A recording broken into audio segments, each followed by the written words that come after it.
All right, CE Sim Golf here, Chris. Time for Advanced Bunker Texturing, Part 2.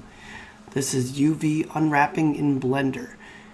What this is creating the projection or the shape that we need to make a unique texture for our bunker. Without further ado, let's get into Blender.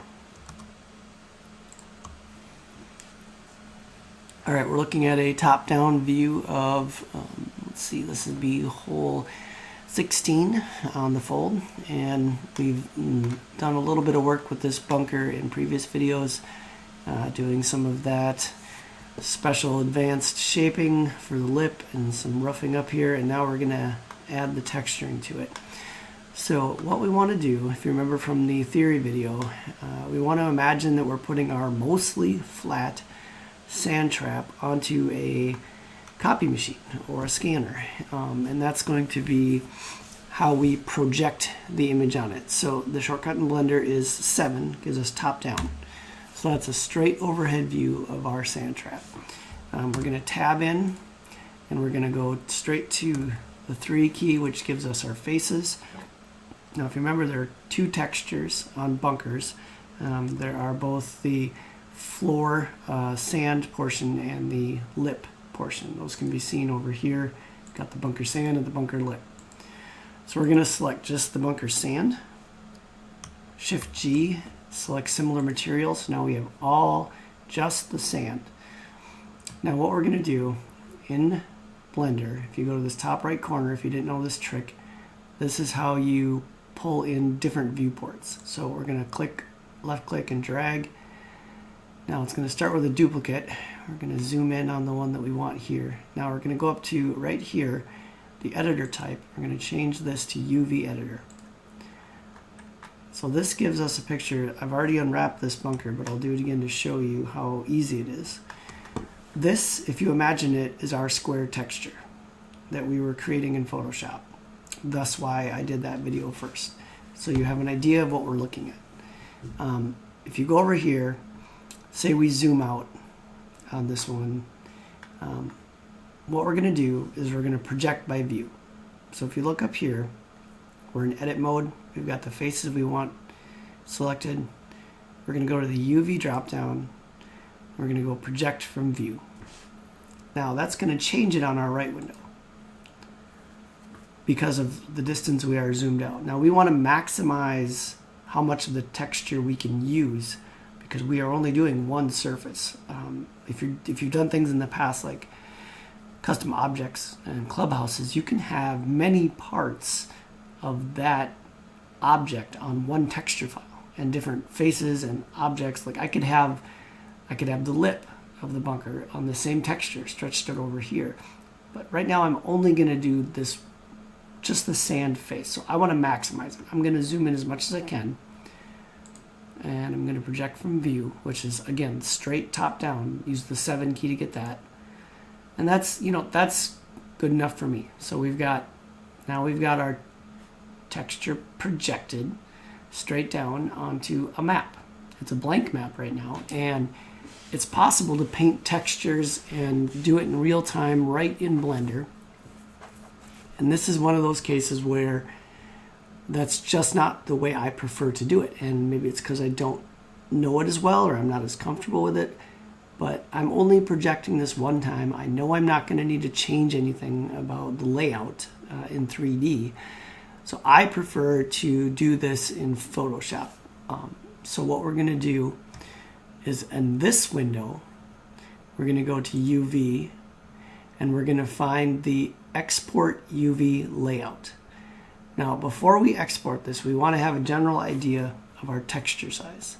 So I am going to use a 2K texture. This is kind of a medium-sized bunker. It's going to bring up this window right here. Now, you can save these kind of wherever you want. I suggest thinking of a workflow that you want to do kind of before you get into it. For instance, let me go find mine. This is my Unity folder, Assets. And for this one, I just went to where all the other textures are under Resources, and textures. Oh, my bad. I am under here. It's right there. Fold UV bunkers. I just created a folder there. It's where my base one is. So I'm going to go in there. Right now I have only one. So I'm going to export this PNG file, which is just the outline, into that folder. Now, if you go back and do that again, I'm going to show you some of the options I forgot. Yeah, so before I did that, I meant to point out over here, your texture size. So I'm going to use, like I said, I meant to change that to 2048. And it's going to be square. So, all right. Now, these you shouldn't need to even worry about because we're only using one UV on this bunker. We're going to have to go back and find our folder again quick. Not the one it wants to default into. All right, there we go. So I need to rename this. This is going to be, what did I say it was? Hole 15, or no, this is hole 10. I'm sorry. I was thinking of, this is hole 10 in ink spline holes, not hole 10 of the course. So that's accurate. So that's what we're going to save it.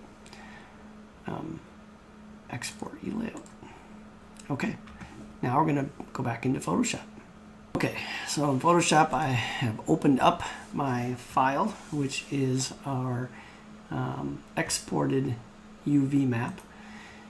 And you can see over here it's got that transparent background and just the outline geometry, but we want to keep it square like that. So I think our best option here is probably to flatten the image like that. Now I'm going to select the whole thing, Control A, copy it, and go over to our base file and paste it in there. Now, it looks pretty small. I get it. I'm going to stretch it to be the same size as my image, keeping it square till it fills up my whole space. You do not want to move it around like this, okay? It needs to stay perfectly positioned in that square space, okay? Now I'm going to drop, you know what, first I'm going to go like this. I'm going to delete out the shape of the bunker. I selected all the white, I inverted it, and I deleted it. Now I'm going to make the opacity down very low because I want to be able to see what I'm doing behind it.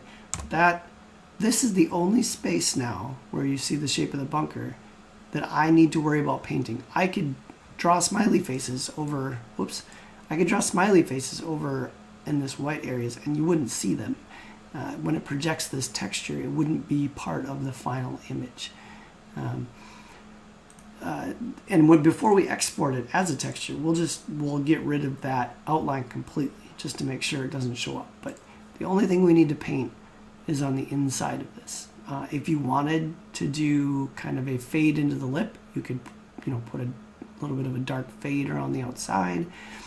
If you want to mimic some of that sat shader look where you want to have a kind of a darker bottom because it's maybe there's some wetness down there, or it just it kind of adds to that depth feeling. This is going to be where you're just playing around, and this video could get long and boring with you guys just watching me explore the options and kind of be artistic. But what I did just now is I created a whole new layer, layer 2. I set it to multiply, which is just a blending type.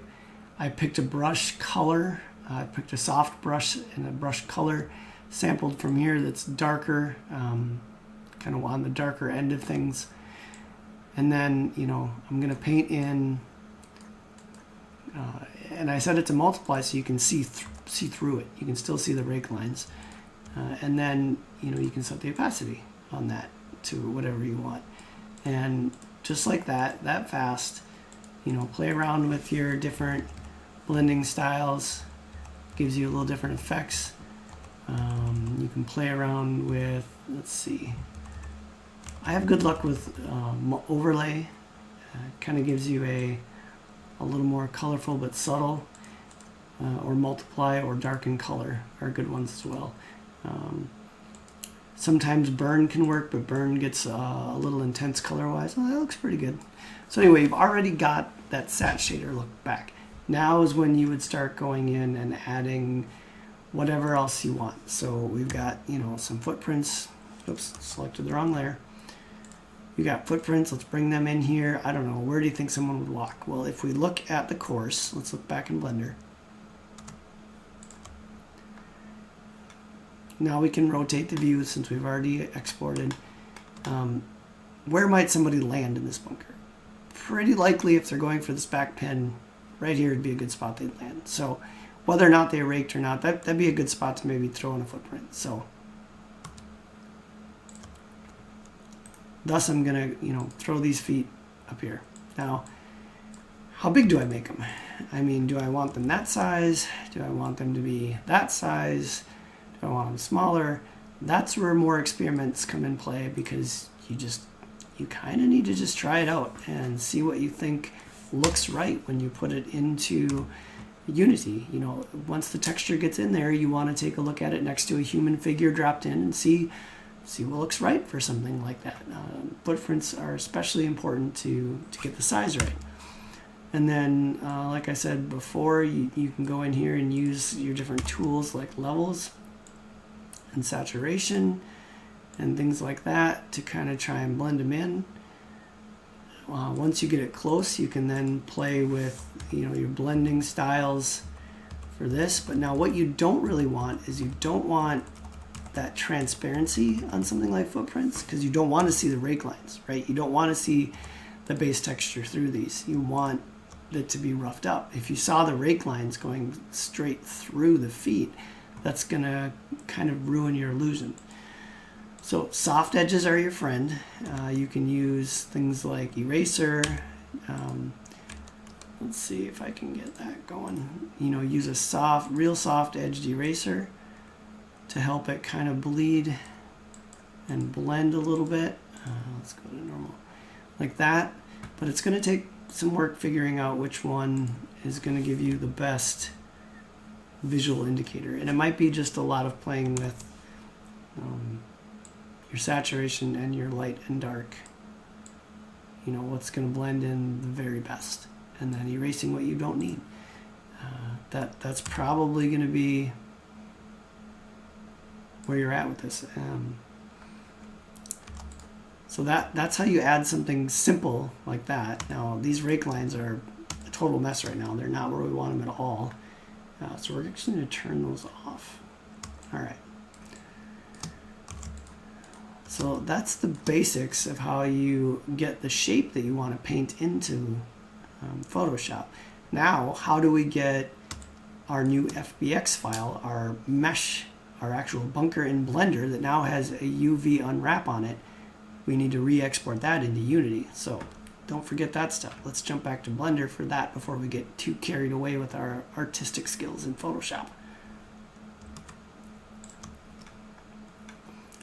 To get rid of this UV window, the same way we drug it out, we're going to click on the top right corner of the window we want to keep. Grab it, and if we move over the top of that, you're going to see an arrow pop up, big one, and that's going to get that. So we're going to tab out of edit mode, and with that selected, bring up our menu. We're going to export it. Now, to get that into Unity, we need to bring up two folders that are the FBX folders. You'll know this process if you watched the modeling and editing advanced videos, but I'm going to go through it again for these, and then we'll call this video good. So let's find those FBX folders. Okay, I brought up my two different FBX folders. When you run the batch export of all of your terrain files, your meshes, out of that menu in Blender, if that's all you've done so far, it's going to create this, in your OPCD folder, it's going to create an FBX folder. Let's go back to here. This small FBX, lowercase, this is all your meshes it has exported. When we individually export meshes, if you remember, we just selected export selected FBX. It's going to put it in here, and it's going to show up as your newest modified one. So right here at the top, spline, hole 10, 3928 bunker. That's the new version, the new unwrapped UV mapped bunker. So we exported that, just that one this time. So we're going to copy it. Now, when we added our meshes to our Unity file, do you remember that we created a FBX folder under assets where we drug all those files in, and then we drug them into the scene from there. Now, that means that this FBX folder already has bunker 3928 in it. It's just not the newest version. It's the one that has not been UV mapped. So if we go over here and we paste it, it's going to say replace. Do you want to replace this file? Yes. Now, the nice thing about that is the game, the Unity engine, will automatically update that. So when we jump into Unity, it will just spin its wheels for a second, and our new unwrapped bunker will take its place. And at this point, we'll see nothing different because it's still just going to have that same tiled texture applied to it. The next video, we'll finish our Photoshop file and we will apply it in Unity using a different shader than the standard, or I shouldn't say than the standard because we're going to use one called standard, but we're going to use a different texturing model in Unity. So that's the next video. Thanks.